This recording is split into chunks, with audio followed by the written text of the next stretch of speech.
അങ്ങനെ ചിഞ്ചും ഡ്രൈവിംഗ് സീറ്റിലേക്ക് ആയി കേട്ടോ. അപ്പോൾ ലൈസൻസ് കിട്ടിയതിൽ പിന്നെ ഇന്ന് ആദ്യമായിട്ടാണ് നമ്മുടെ കാർ എടുക്കുന്നത് കേട്ടോ. അപ്പോൾ രമേശ് ചേട്ടൻ എന്തായാലും കൂടെ ഇരുന്നും കഴിഞ്ഞ് 3-4 റൗണ്ട് അങ്ങോട്ട് ഓടിപ്പിക്കാമെന്നും പറഞ്ഞു കഴിഞ്ഞിട്ട് പോവാണ് കേട്ടോ ഞങ്ങൾ. അപ്പം ഞാനും കയറി ഇരുന്നു കേട്ടോ. അപ്പോൾ ഗട്ടർ എന്ന് പറഞ്ഞ റോഡാണ് കേട്ടോ നമ്മുടെ ഇവിടെ നിന്ന്. അപ്പോൾ അതിലൂടെ ആണെങ്കിലും ഇങ്ങനെ ഓടിക്കായിരുന്നു കേട്ടോ.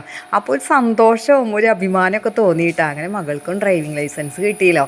അപ്പോൾ കോഴിമക്കളൊക്കെ ഇങ്ങനെ പൂവിൻ്റെ സൈഡിലും വഴുതനങ്ങയുടെ കടക്കിലൊക്കെ ആയിട്ട് നിൽക്കുന്നുണ്ട് കേട്ടോ. അപ്പോൾ നിങ്ങൾക്ക് മാത്രമല്ല ഈ സ്ഥലം, എനിക്കും അവകാശപ്പെട്ടതാണെന്നും പറഞ്ഞു കഴിഞ്ഞ് നമ്മുടെ മൗഗ്ലിക്കുട്ടൻ വഴുതനങ്ങയുടെ ഉണങ്ങിയ കമ്പുണ്ടല്ലോ, അതാണ് സ്ക്രാച്ച് പാഡ് ആക്കി കഴിഞ്ഞ് ഇങ്ങനെ സ്ക്രാച്ച് ചെയ്യുന്നത് കേട്ടോ. കർക്കിടകത്തിൻ്റെ അവസാനവും ഓണത്തിൻ്റെ വരവും അറിയിച്ചുകൊണ്ട് പുതിയ പുതിയ പച്ചപ്പയറുകളൊക്കെ നമുക്ക് ഇങ്ങനെ ഉണ്ടായി തുടങ്ങിയിട്ടുണ്ട് കേട്ടോ. അപ്പോൾ ചായ വെച്ചിട്ടുണ്ട്. അതുപോലെ ഇന്ന് കഴിക്കാൻ പാൽക്കപ്പിയാണ് ഉണ്ടാക്കിയിരിക്കുന്നത്. അങ്ങനെ കോരി കോരി കഴിച്ചും ചായ കുടിച്ചും ഇരിക്കട്ടെ കേട്ടോ.